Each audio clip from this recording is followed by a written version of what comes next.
안녕하세요. 워런 버핏처럼 매일 신문을 박준모와 함께 읽으면서 투자의 고수가 됩시다. 웜의 신방 오늘 5월 24일 금요일입니다.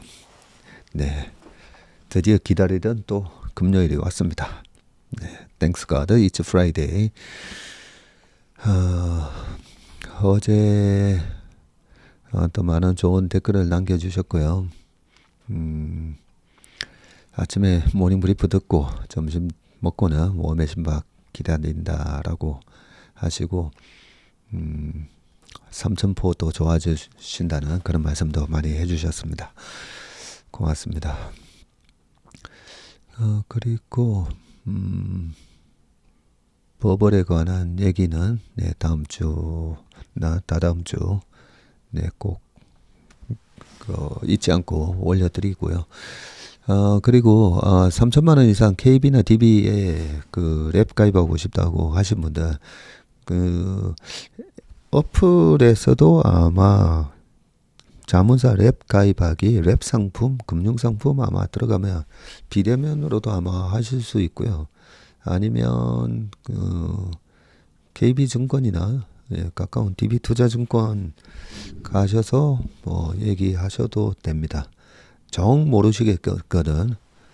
저희 회사 대표 전화로 전화를 주시면 저희 직원이 안내를 또 해드리도록 하겠습니다. 자, 기사로 넘어가겠습니다. 금요일이기 때문에 오늘은 좀 의미 있는 그런 기사들, 우리 삶에 좀 의미 있는 삶을 살아야 되잖아요. 근데 한 번밖에 우리가 못 살지 않습니까? 그죠?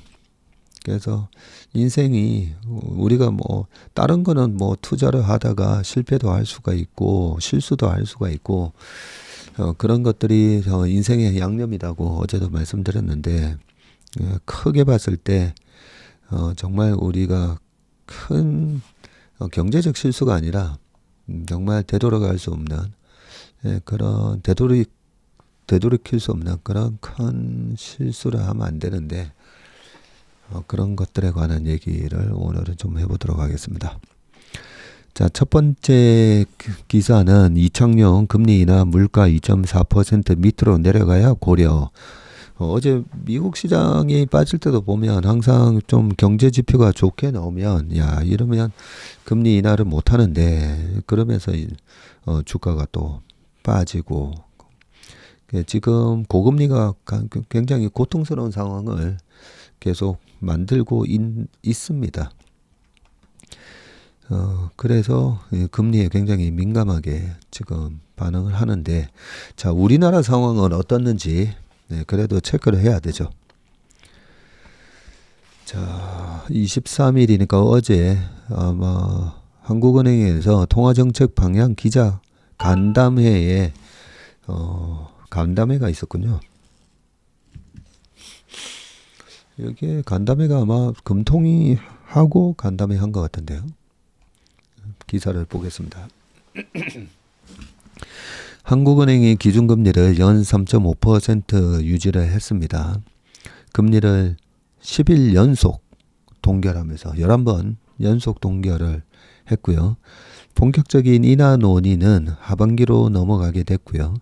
올해 연간 성장률 전망치는 1분기에 깜짝 성장 속에 2.1%에서 2.5%로 대폭 끌어올렸습니다.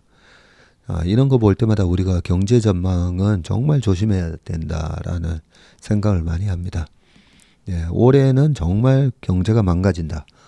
작년에 안 망가졌기 때문에 올해는 진짜 망가진다. 뭐 이러는데 실제로 뚜껑을 열어보면 우리가 예상하는 것과는 참 많이 다르게 갑니다. 또 경제가 아주 좋다 했다가도 박살이 나는 경우도 많으니까 그죠. 항상 전망보다는 지금 상태가 어떤 상황인지 그렇게 좀 체크를 할 필요는 있습니다. 2.5%로 대폭 끌어올렸고 이에 따른 물가 상승 압력 강화와 미국 금리 인하 지연 등으로 피벗 통화정책 전환 시점의 불확실성은 커지는 모양새다. 한은금융통화위원회 통화정책방향회의에서 어제 금통위 전원이 기준금리 동결에 손을 들었고요. 지난해 2월부터 지금 1년 4개월째 금리를 묶은 것이다. 향후 3개월 금리를 두고는 금통위 6명 중 5명이 동결 의견을 냈고요. 나머지 1명만 인하 가능성을 열어놔야 한다는 의견을 냈습니다. 향후 3개월 금리에 대해서는요. 올해 상반기 마지막 통방회의에서 금리 동결로 목소리가 모이면서 인하 여부 검토는 7월 회의 이후로 미뤄졌습니다. 이날 한은은 경제성장률, 소비자 물가 상승률의 수정 전망치도 발표했고요. 네, 경제성장률은 2.5%, 작년에 1.4%였습니다. 그러니까 작년보다는 1.1%포인트 높아진 거다, 그죠? 예, 여기 표가 나오는데요. 올해 2.5, 내년은 2.1, 뭐, 이렇게 전망하고 있고, 작년에 1.4, 재작년에 2.6, 21년도에 4.3이었습니다. 네, 이때도 코로나 2차 팬데믹 때문에 오히려 경제가 박살난다 했었는데 4.3%나 그때 나왔었습니다.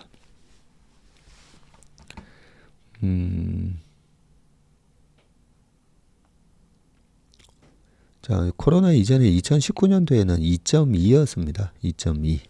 19년도도 그렇게 경제가 좋지는 않았었습니다.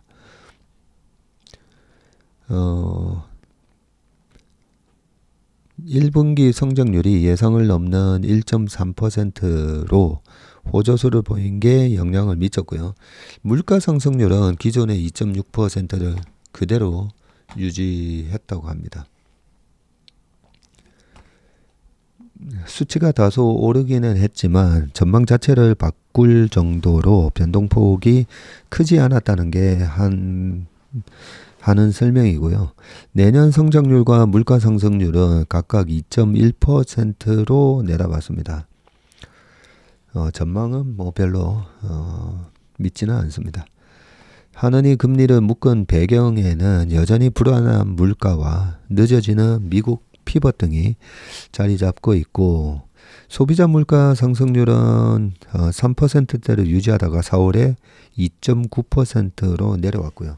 하지만 지난달 농축수산물 가격이 전년 동기 대비해서 10.6%나 뛰는 등 금과일로 대표되는 장바구니 물가는 계속 들썩이고 있습니다. 중동발 유가 리스크와 공공요금 인상 가능성 등도 남아 있어서 안정적인 2%대 상승률로의 둔화를 확신하기는 이르다라고 되어 있습니다. 뭐 밑에는 아직 물가 상승 압력이 있다, 뭐 아직은 불확실하다, 뭐 이런 얘기도 쭉 있고요.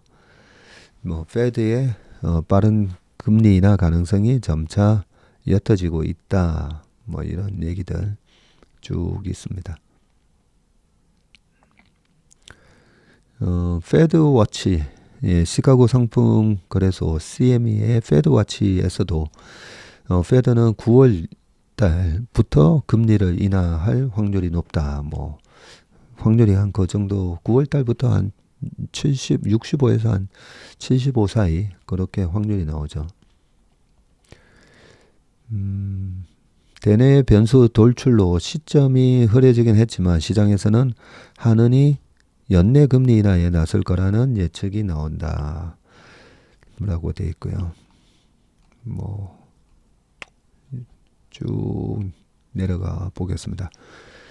자, 한편 올해 성장률 전망치는 수출과 내수가 함께 끌어올린 것으로 나타났고요. IT 경기 호조 등 대외 요인이 2월 전망 대비해서 0.3%포인트 올렸고, 내수 부진 완화 등 대내 요인은 0.1%포인트 높였습니다. 각국 경기 회복 속에 수출이 7개월째 증가 행진을 이어가고 있고, 반도체 경기 등도 완연한 회복세를 보인 영향이 큽니다.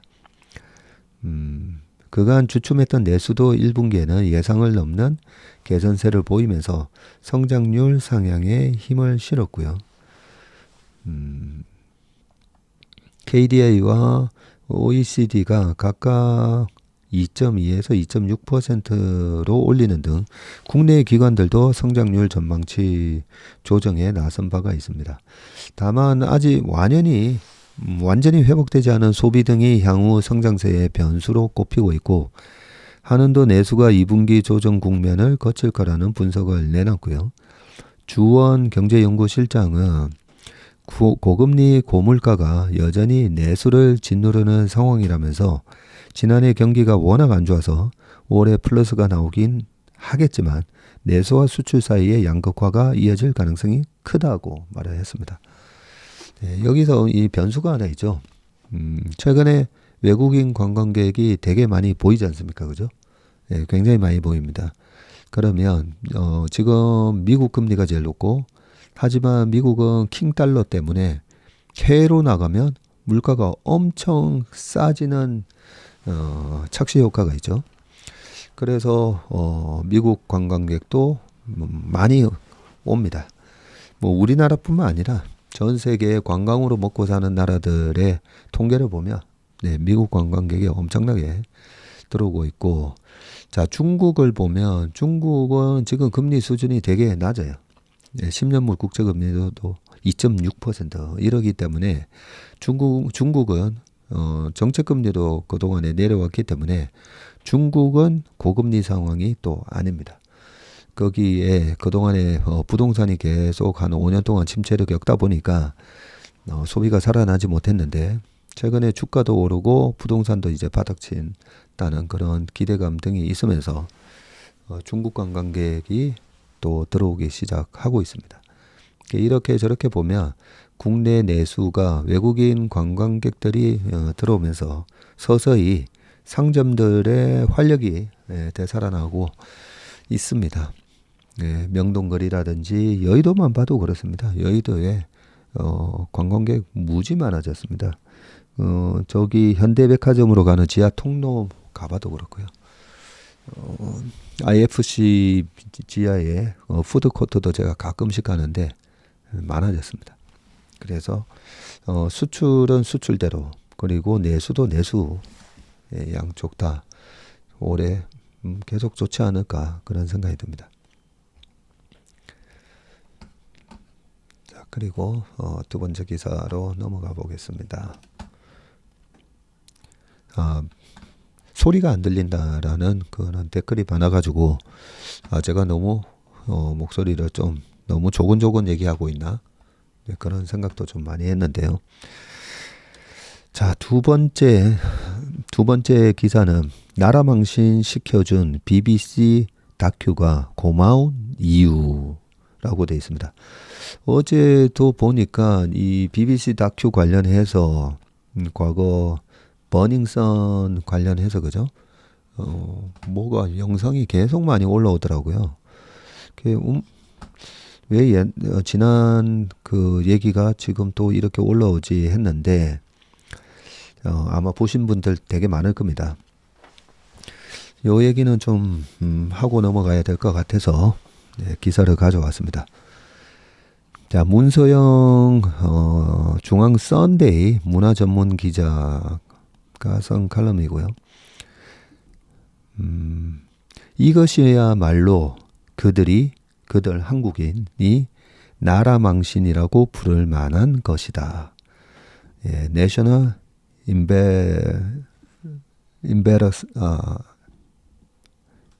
발음도 안 되네요. 굉장히 embarrassed 하다고 하는데 embarrassment죠.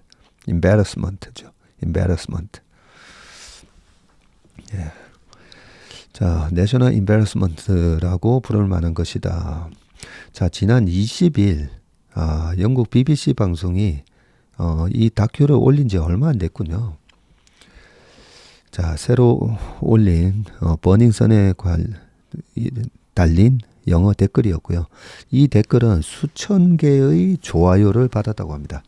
2019년 한국을 뒤흔들었던 K-팝 스타들의 집단 성범죄 사건, 버닝썬 사태를 재조명한 다큐인데 불과 3일 만에 오리지널 영상과 한글 자막 영상 합쳐서 900만 뷰 넘게 시청이 되고 4만 개 이상의 댓글이 달렸다고 합니다. 자, 처음에는 나라망신은 아니라고 생각을 했다. 팝스타를 비롯한 유명인들의 추악한 성범죄와 경찰과의 유착 의혹은 우리나라뿐만 아니라 소위 서구 선진국에도 일어나는 일이기 때문이다. 그러나 다큐를 보니 나라망신이 맞았다. 그리고 고마운 나라망신이었다. 네, 어떤 뜻으로 고맙다고 하는지 저도 대충 알 것 같기는 한데요. 자, 외국, 특히 영미권의 시선과 평판에 유난히 민감한 한국의 변화의 압박이라도 되기 때문이다. 유튜브에 달린 영문 댓글을 통해 본 나라 망신 포인트는 다음과 같다. 일단 어떤 것들이 이 다큐에서 나라 망신에 해당되는 것들을 파헤쳤는지. 자, 범죄자 솜방망이 처벌이라고 되어 있고요. 자, 첫째는 범죄자들에 대한 솜방망이 처벌인데 한국 사법 시스템은 장난이야? 형량 왜 이렇게 가벼워? 여자를 존중하지 않는 게 분명하네. 이런 댓글이 있었고요.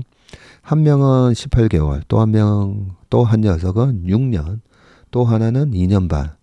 농담이지. 지금 이 흉측한 인간들이 다 출소했다는 얘기네. 등의 댓글이 줄을 이었다고 하고요.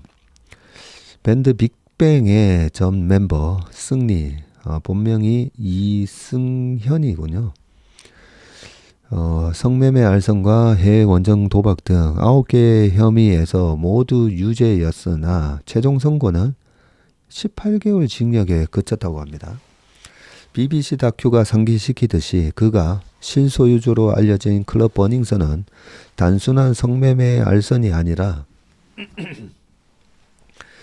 여성 손님들이나 여성 지인들에게 약물을 탄 술을 마시게 해서 한급 불능 상태로 만들어서 클럽의 VIP 남성 고객들에게 성폭행을 당하게 한 범죄의 온상이라는 의혹을 받았고 승리는 이에 대해서는 어떤 처벌도 받지 않았다고 합니다. 승리와 단체 대화방을 같이 하며 성관계 불법 촬영물을 공유한 싱어송라이터 정준영과 밴드 FT 아일랜드 출신 최종훈은 별도의 집단 성폭행 혐의로 유죄가 인정되어서 최종적으로 각각 징역 5년, 징역 2년 6개월을 받았고요. 이 또한 약물을 사용한 성폭행이라는 의혹을 받았고요. 이런 경우에 영미에서의 형량은 훨씬 무거운데 예를 들어서 미국의 인기 시트콤 That 70s 쇼로 유명한 배우 데니 매스터스는 여성 3명을 약물을 이용해 성폭행했다는 혐의를 받고 그중 2명에 대해서 유죄가 인정되어서 지난해 LA 법원에서 최소 징역 30년, 최대 종신형의 형벌을 선고받았다고 합니다. 네. 자, 일부 팬들의 또 눈먼 지지라고 돼 있으면서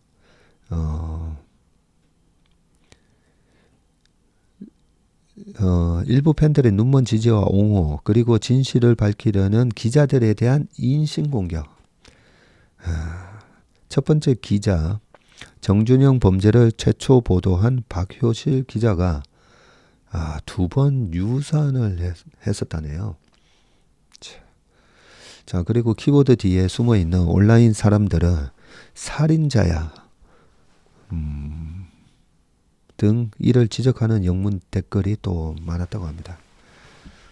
자, 범죄를 저지른 스타에 대해 일부 팬들이 무지성의 쉴드를 보이는 것은 결코 한국에만 있는 현상은 아니지만 한국에서는 그 강도가 특히나 세며 자신의 스타를 지키기 위해 다른 사람에게 비난을 돌리거나 다른 사안으로 물타기를 하는 경우도 많다. 평론가들도 말하듯이 K-팝 팬덤은 타국 대중음악 팬덤에 비해 유난히 충성도와 헌신이 강하다. 이런 팬덤은 긍정적인 측면도 있지만 음악보다 아이돌 멤버에 대한 애정에 집중해서 음악의 발전을 저해하는 문제, 그리고 내 아이돌을 무조건 지키고 1등으로 밀어 올려야 한다는 마음에서 전투적으로 팬질을 정치질로 하는 문제 등을 안고 있다. 그나마 최근 12년간 K-팝 팬덤의 과격한 정치질은 순화되는 추세였는데요. 22년 다큐 영화 성덕에서도 확인할 수 있는데, 정준영의 열혈 팬이었던 젊은 감독이 버닝썬 관련 연예인들의 유죄 확정 후에 팬들의 혼란과 죄책감 등을 다룬 영화. 이런 영화가 있었군요. 가장 빛나는 장면은 감독이 박효실 기자를 찾아가 종전에 가했던 비난을 사과하고 서로 위로하는 장면이다. 사실 요즘 더 큰 문제는 이제 팬질을 정치질로 하는 게 아니라 정치질을 팬질로 하게 되어 K-팝 현장이 아닌 정치판에서 팬덤이 또 판을 치고 있다는 점이다. 자, 이런 현상이 그나마 성숙해지는 것처럼 보였던 K-팝 팬덤에 다시 악영향을 끼쳐서 음주운전 뺑소니 후 증거 인멸까지 저지른 정황에 트로트 가수를 독립운동가라도 되는 양 지키겠다는 삐뚤어진 팬들이 또 나타났다. 자, 세 번째 나라 망신 포인트는 버닝썬 사건을 파헤친 또 다른 주요 기자 강경윤이 페미엑스라는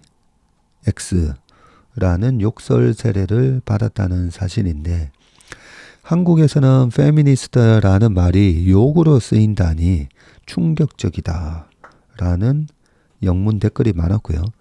페미니즘의 스펙트럼은 온건한 것부터 급진적인 것까지 다양하지만 한국에서 젠더에 따른 불필요한 구분이나 차별에 대한 이야기를 꺼내기만 하면 급진 페미로 취급을 받는다. 마치 모든 우파는 극우 파시스트로, 모든 좌파는 주사파로 취급하는 것과 같은 모양새다. 그런 극단적인 단순화가 모든 건설적인 토론을 막아버린다. 자, 네 번째 망신 포인트는 다큐의 결말인데, 버닝썬 사건 뒤에도 개선된 것은 별로 없다는 것이다. 약물 성폭행 사건은 나날이 늘고 있고 조직적 성범죄 의혹이 있는 클럽과 경찰과의 유착 의혹은 흐지부지 덮였다. 승리가 단체 대화방에서 청와대에서 근무하는 경찰총장이라 불렀던 지난 정부 청와대 민정수석실 행정관 출신 윤규근 총경은 2천만 원 벌금형에 그쳤고 이번 정부에서도 순탄하게 지내고 있다. 지금도 아직 현직에 계신가 보네요. 왜 버닝썬 사건은 특검을 하지 않았을까? 유튜브에 달린 한 유저의 영문 댓글이 인상적이다. 어떤 사람들은 5년 뒷북인 다큐라고 하지만 나는 제때 나온 다큐라 확신한다. 사람들이 용서하고 잊으려 하는 바로 이때 범죄자들이 아무 일도 없었다는 듯이 다시 삶을 즐기려 하는 바로 이때 이 범죄가 얼마나 끔찍한 것이었는지 다시 한번 상기할 수 있는 적절한 때다.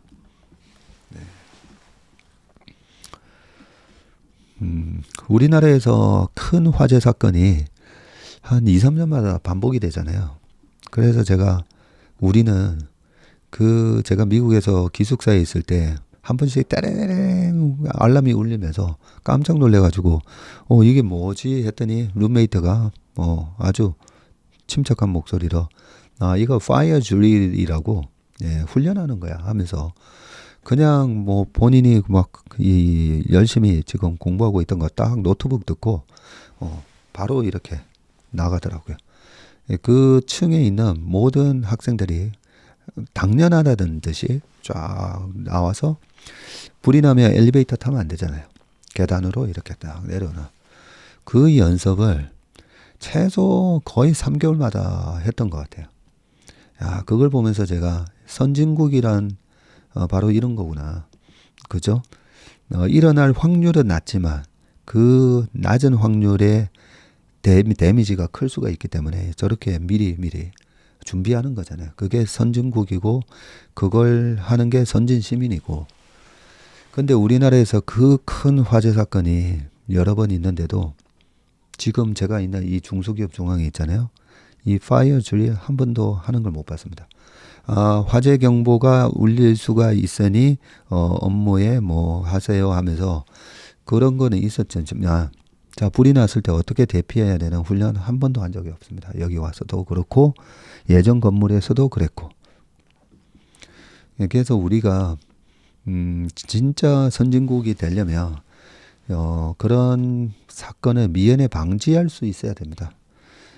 그런데 지금은 사건만 일어나면 그걸로 그런 걸 입법화를 해야 되는 그 국회의원들도 그걸 정치적으로 이용만 해먹지 향후 어떻게 해야 되는 거 그런 방지책 이런 걸 안 만들잖아요. 왜냐하면 돈이 안 되니까 그럴 수가 있겠죠. 뭐. 그래서 이번 이 버닝썬 사건도 저 마지막에 이 타이틀처럼 참 고마운 다큐 또 이렇게 지나가는 거잖아요. 한번 생각해 보세요. 우리 아이들이 얼마든지 놀러 갈 수 있잖아요. 클럽이라든지 어디다 놀러 갈 수 있을 때 안전해야 되잖아요. 놀러 갔다가 저런 사고를 당했다고 생각해 보면 근데 이런 어마어마한 사건이 있었는데 거기 그런 거가 있었을 때 민중의 지팡이 그걸 사전에 방지해야 되는 그런 사명과 의무를 갖고 있는 사람이 그 단체방에 있었는데 2천만 원 벌금 내고 지금도 일을 하고 있다. 저는 이런 게 저 말이 안 되는 거지 않습니까, 그죠? 네. 아무튼 참 고마운 다큐입니다. 저도 잊고 있었었는데 그 사람들이 지금 뭘 하고 있는지 몰랐는데 그 유튜브 쇼츠 보니까 뭐 승리는 저기 뭐 태국인가 어디 가서 거기서도 막 사람들 환호 받으면서 뭘 하고 있더라고요. 우리가 정말 큰 실수를 할 수는 있겠죠. 그러면 정말 반성을 하고 그죠. 정말 크게 반성을 하고 그랬을 때 우리가 또 용서할 수도 있잖아요.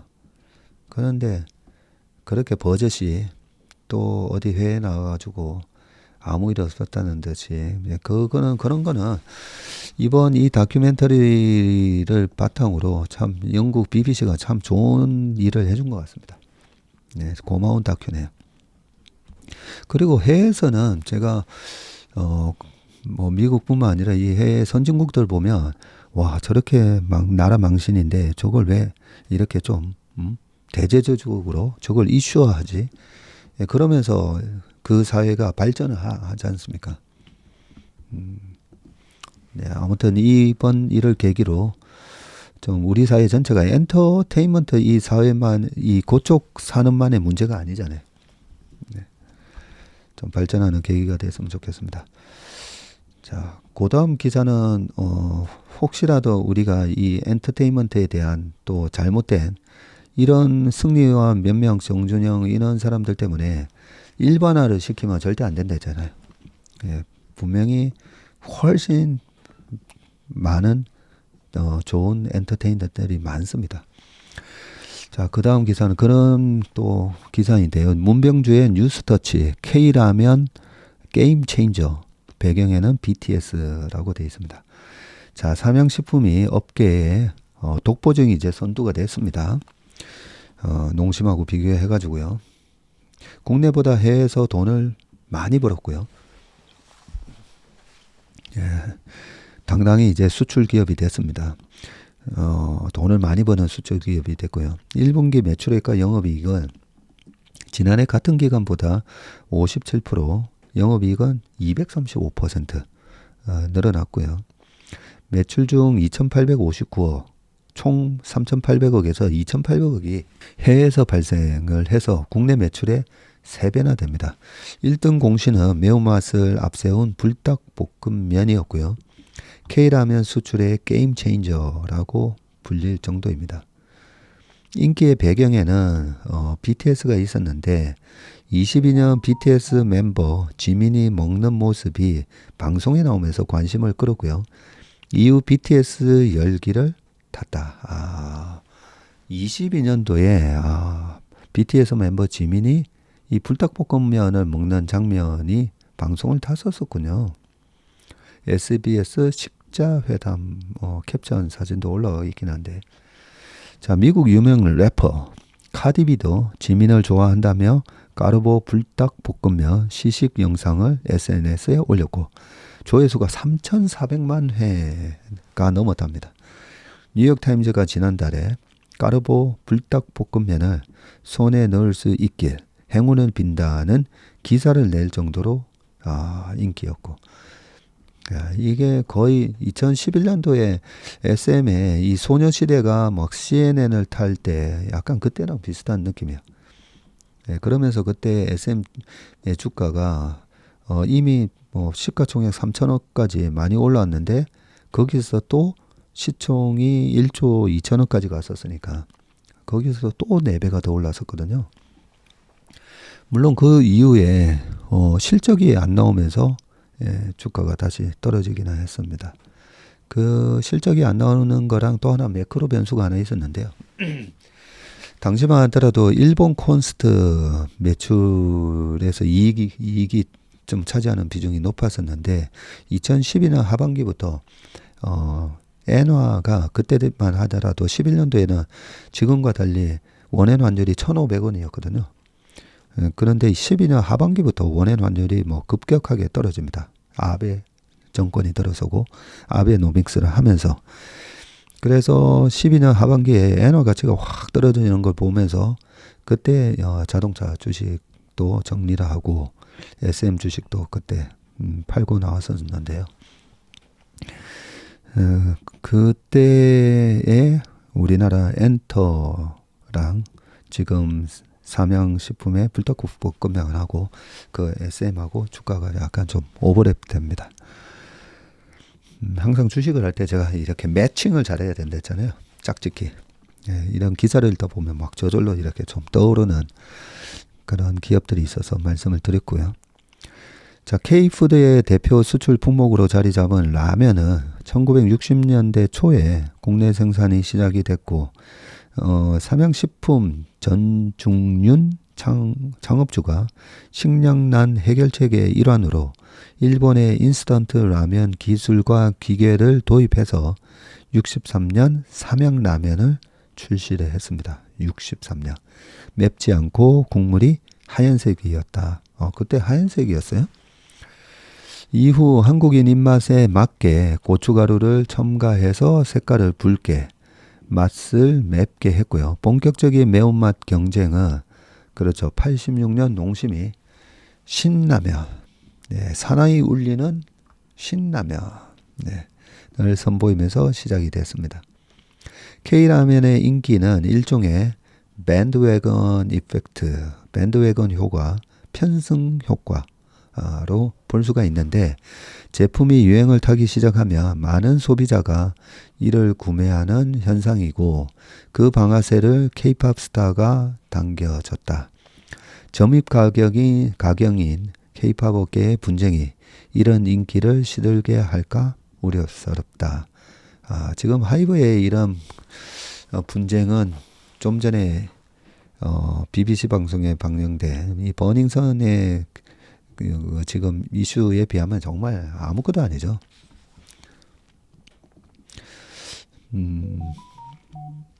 아무튼 이 K-팝 스타의 인기가 시들할까 우려스러운 부분도 있긴 하지만, 분명히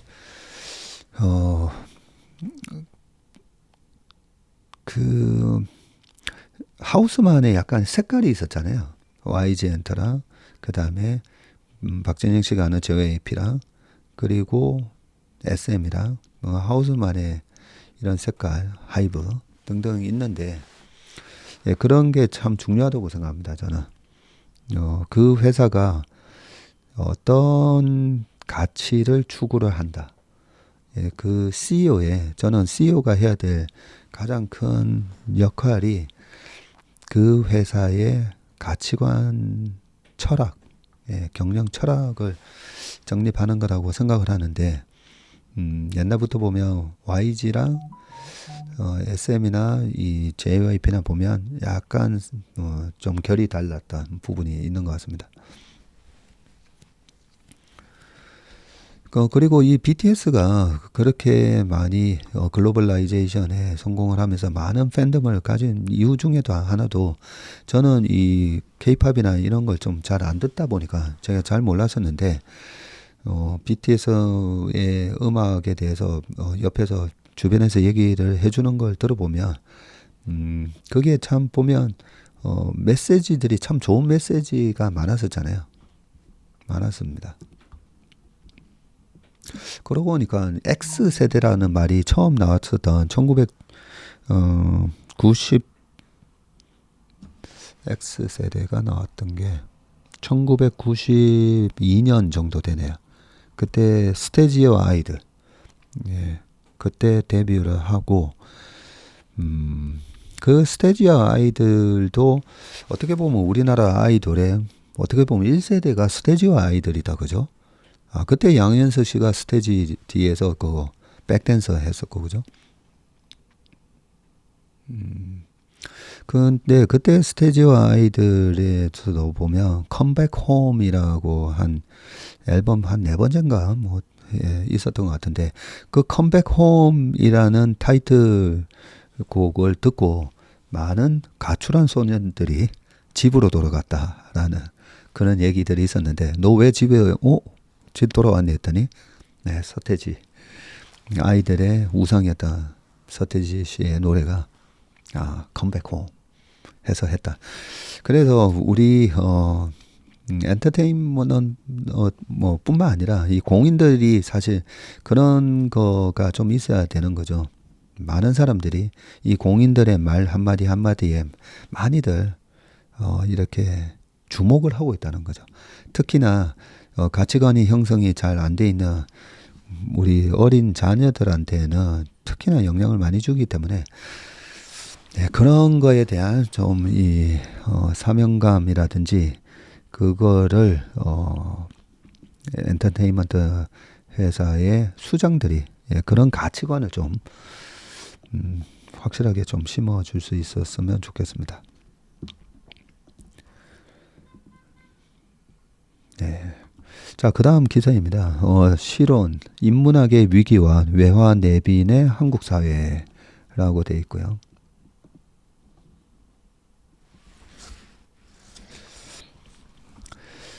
자, 클릭 몇 번으로 많은 정보와 이야기를 인터넷에서 얻는 디지털 세대의 한 청년이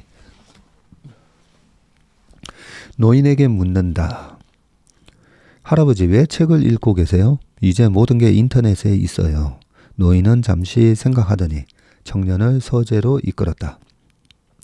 내가 어릴 적부터 읽었던 이 책들은 인터넷에서 찾을 수 없는 특별한 이야기를 담고 있단다. 그것은 단순한 정보만이 아니라 우리의 영혼과 연결된 것들을 말한단다. 인문학은 인간의 언어, 문학, 예술, 철학, 역사 등을 연구하는 학문이다.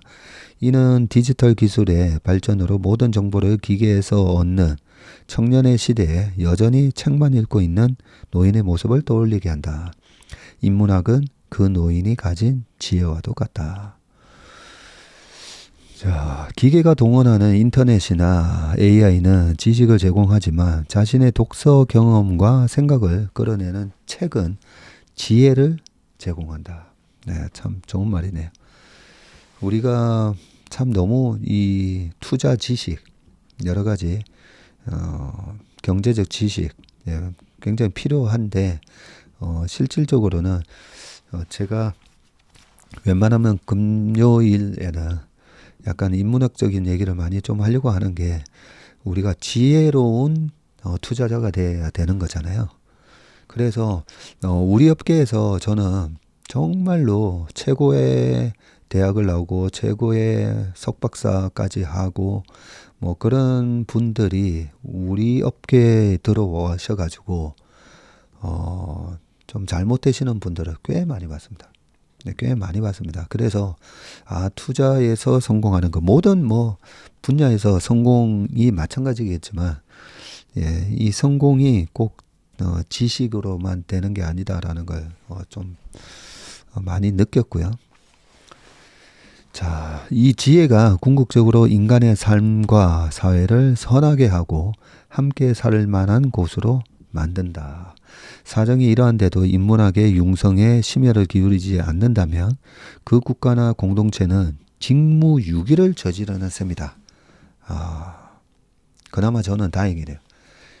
뭐 시황이라든지 뭐 이런 투자에 관한 여러 가지도 하지만 제가 이 백세 김영석 교수님한테 배운 가장 큰 깨달음의 하나가 그것도 신문 읽으면서 제가 배운 거죠. 인격을 갖추지 못한 자에게 행운은 재앙이다. 네, 조금 전에 버닝썬 사건이라든지 우리 업계가 됐던 이 사회에서 참 저 사람이 왜 저렇게 저런 그게 망가졌나 이런 거를 볼 때마다 이 김영석 교수님의 말씀이 많이 생각이 나고요. 네, 그래서 조금 늘 조심스러운 게 얼마 전에 제가 옵션 얘기도 했었잖아요. 5월 달에 옵션 만기만 보더라도 외국인의 포지션을 알 수 있다. 뭐부터 해서 여러 가지 제가 갖고 있는 여러 가지 뭐 필살기들 이런 거 저런 거 얘기하면서도 한편으로는 인격을 갖추지 못한 분들한테 이런 내용들이 나중에 크게 독이 될 수도 있는 거거든요. 죄송합니다. 그거는 일단 기사를 계속 읽겠습니다. 자꾸 말이 길어지면 안 되기 때문에. 자, 21세기 들어서 많은 사람의 입에 오르내리는 말이 인문학의 위기다. 시대적 상황 때문에 이런 현상은 치유하기 어렵다는 냉소가 퍼져 있는데 심지어 인문학의 위기란 없다. 이미 인문학은 위기를 넘어서 끝장이 났기 때문이다. 이런 자조적인 표현까지 있을 정도라고 합니다. 인문학이 인간과 그 삶의 본질을 다루는 학문이기 때문에 오늘날과 같은 과학기술 만능의 시대에 인문학의 위기를 인간의 위기 또는 인류의 위기라 보는 시각도 있다. 자, 이런 형국에서 인문학계의 변명은 대개 두 가지 유형을 보이는데 하나는 인문학이 스티브 잡스의 돈벌이에 도움이 됐다와 같은 자기 방어적인 변명이고 다른 하나는 천박한 자본주의 탓에 인문학이 몰락한다와 같은 외부적 요인에 대한 비난이다. 문제는 그러한 변명이나 비난이 눈앞에 당착한 위기 극복의 대안과 전혀 동떨어져 있다는 사실이다.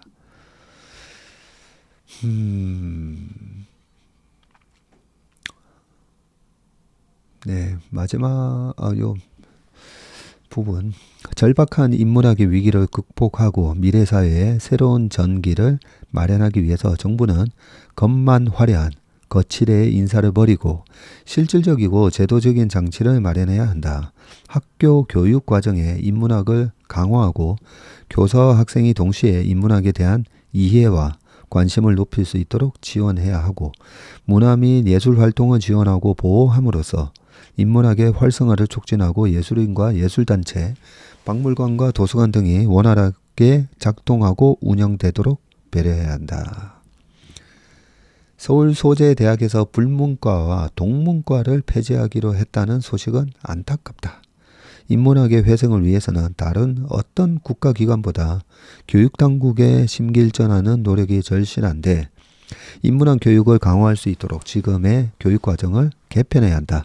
인문학 과목 비중을 늘리고 다양한 커리큘럼을 개발해서 학생들이 인문학적인 상상력과 시각을 익히도록 해야 한다.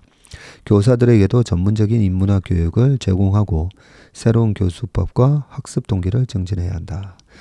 외화 내빈 네, 겉은 화려하고 속은 빈 이 한국 사회를 올곧고 굳건하게 일으켜 세울 힘이 인문학에 재건해 있다.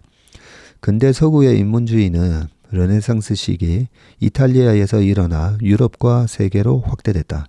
그 바탕에 있는 고전적 이상으로 현세적인 인간성을 양양하는 것이 목표였다. 앙양하는 것이 목표였다.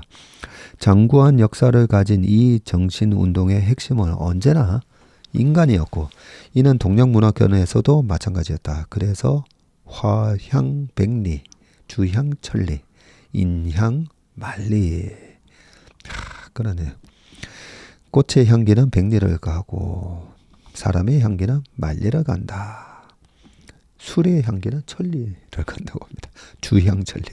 주자가 뭔 주자인가 했더니 술주자네. 자, 지금이야말로 살아있는 새로운 문화 연구와 실천으로서 인문학을 반드시 살려내야 할 시기다. 네, 이거는 우리 부모님들도 그죠? 너무 공부 해가지고 돈이 되는 공부로 애들을 몰아갔잖아요. 근데 당장은 돈이 안 돼도 그는 인문학적인 거를 좀 많이 책을 좀 읽으라고 권해줬으면 좋겠습니다. 제가 저희 고등학교 1학년 때 국어 선생님한테 너무 고마운 게 열심히 참고서 옆에 갖다 놓고 이 단락에 주제는 뭐고 소제는 뭐고 뭐 이런 거 막 공부하고 있을 때 저보고 그런 게 국어 공부가 아니라 신문에 있는 칼럼 같은 거 많이 읽고 하라고 그 말씀 듣고 그 다음부터 그때부터 신문을 참 열심히 읽었고요. 그게 그나마 참 많은 도움이 됐다라는 생각을 합니다. 그 미국의 뭐 하버드대도 그렇고요. 그 참 유명한 대학도 보면 1, 2학년 과정에 리버럴 아트라고 하잖아요. 이 인문학 과목을 반드시 그 수강을 하게끔 그런 걸 많이 합니다. 유명 대학일수록 그 인문학이 되게 좋습니다. 그런 게 어떻게 보면 아까 재능이 있는 사람이 성공을 했을 때 그 성공을 오랫동안 유지하기 위해서는 인문학적인 그런 지식을 통해서 나름대로 이제 성찰이 이루어져야 된다고 봐지면 그게 어떻게 보면 아까 파이어 드릴처럼 우리가 미리 화재 예방 연습을 하는 것처럼 그게 한 사람에 대한 반드시 해야 될 투자가 아닌가라는 생각을 합니다.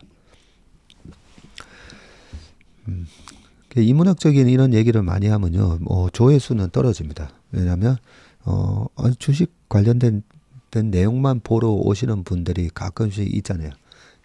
그럴 때는 뭐 조회수가 만 넘어가고도 막 이러기도 한데 그래도 참 다행이다 생각하는 게 아무리 못해도 우리 워메신박 한 6,000명 나오는 걸 보면 이 6,000분은 이런 여러 가지 우리 삶을 사는 데 있어서 그죠? 그런 얘기들 참 좋아하시는구나 그런 생각을 많이 하게 됩니다. 자, 최정혁의 마켓나우 정보 격차 축소로 도전받는 투자의 신. 예.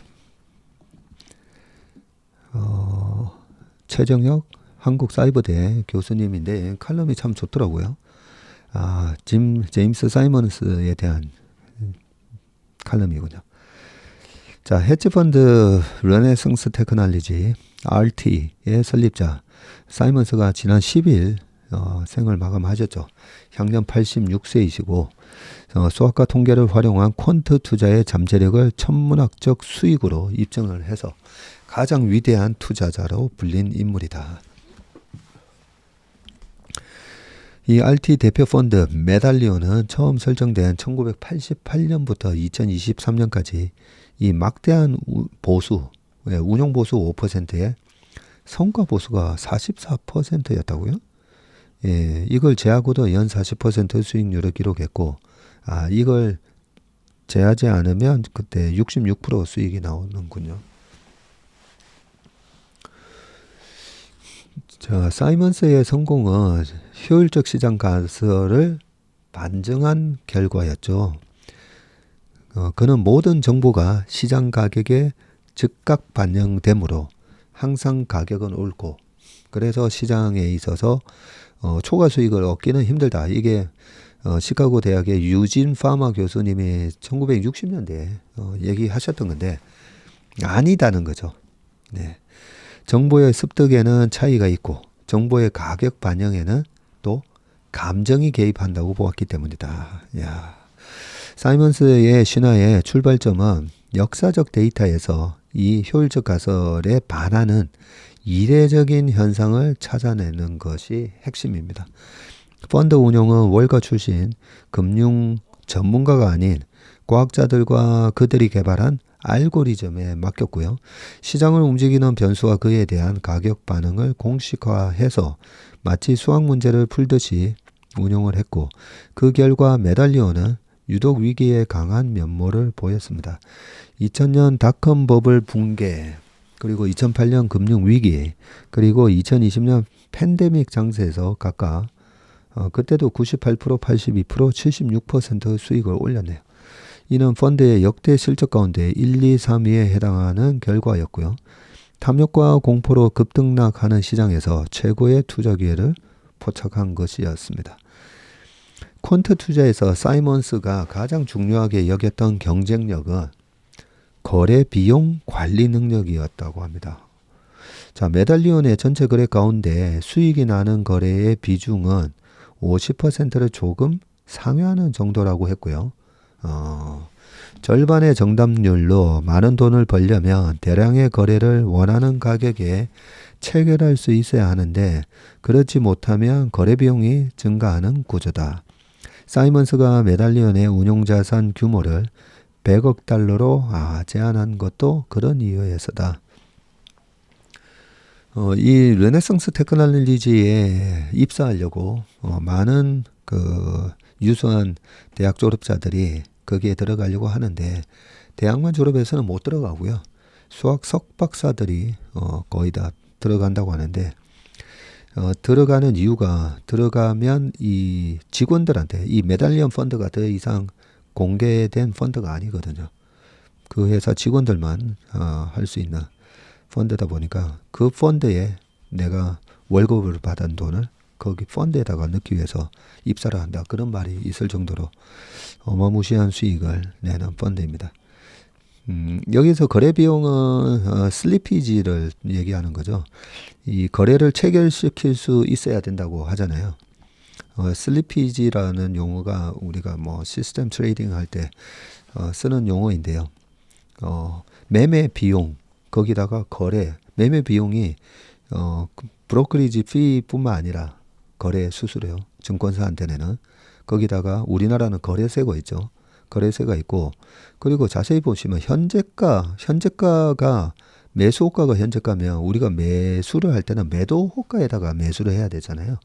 그래서 항상 매매를 할 때는 매도 호가에 매수를 해야 되고 매수 호가에 매도를 해야 되다 보니까 실제로 체결되는 그 가격이 조금 다릅니다. 예, 그런 것까지 다 감안해서 우리가 슬리피지라고 하고요. 그래서 그냥 가격 종가로 나와 있는 가격 데이터 뭐 예를 든다면 삼성전자로 20년 동안 뭐 백테스팅을 했더니 우와 연 뭐 20% 수익이 나왔습니다 하면서 저한테도 예전에 보면 이 시스템 트레이딩 개발자들이 찾아와서 얘기를 하거든요. 네, 그랬을 때 항상 이 슬리피지를 물어보거든요. 물어봤을 때 그 슬리피지 개념이 없는 사람은 그냥 종가 기준으로 시뮬레이션 백테스팅을 해오는데 실질적으로는 그 현재가 종가로 거래되는 게 아니라 항상 상대 호가로 체결이 되기 때문에 자 이런 거래의 비용을 줄일 줄 알아야 된다는 거죠. 예, 슬리피지 관리 능력이라고 보시면 되고 자 사이먼스와 함께 효율적 가설의 대척점에 선 인물로 가치 투자의 대가 워런 버핏을 또 꼽을 수가 있죠.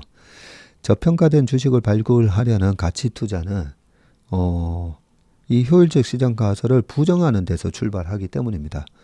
아니 저평가된 것도 시장이 모든 정보를 다 반영해서 그 회사는 이렇게 자산 가치보다 더 싸게 거래될 수밖에 없어라고 시장은 그걸 다 반영을 했다는 거죠.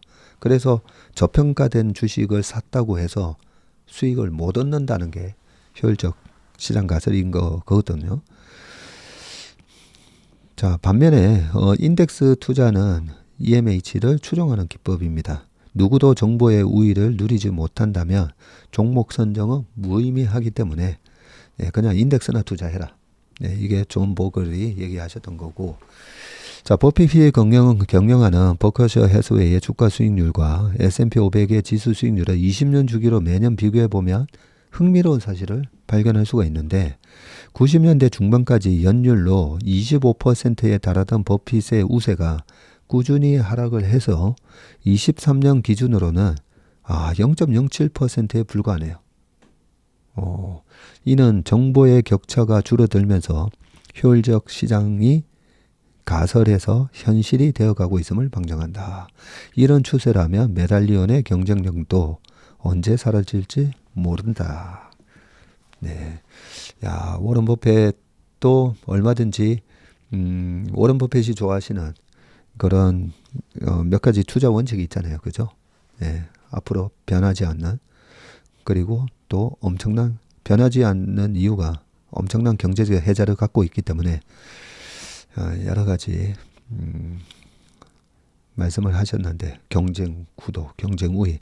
근데 그 경쟁 우위에 대한 판단을 그것도 워런 버핏이 그런 것들이 다 주가에 반영이 됐다라고 보는 게 맞으니까. 그리고 그런 경쟁 우위를 어떻게 판단하냐. 옛날에는 우리가 KBS 뉴스 정도 보고 아침 조간신문에서 밖에 정보를 얻지 못하는 시절에는 그런 경쟁 우위를 분석하는 것도 어렵겠지만 지금은 인터넷이나 너무나 잘 발달돼 있다 보니까 그렇네요. 그 워런 버핏이 좋아하는 그런 경쟁 우위에 대한 부분도 많은 부분이 빠르게 시장에 반영이 되기 때문에 효율적 시장 가설이 60년대에 나왔지만 정보화 시대에 빠르게 시장은 효율적 시장으로 바뀌고 있다. 이런 말씀을 해주셨네요. 네. 근데 르네상스 테크놀로지 그 관련된 짐 사이먼의 관련된 그 The Man Who Solved the Market, 그 시장의 비밀을 푼 사람, 그 책에 보면 그런 얘기가 있습니다. 이 시장의 이 변동성에 사람들이 심리에 흔들려서 왔다 갔다 하면서 막 바보 같은 매매를 하잖아요.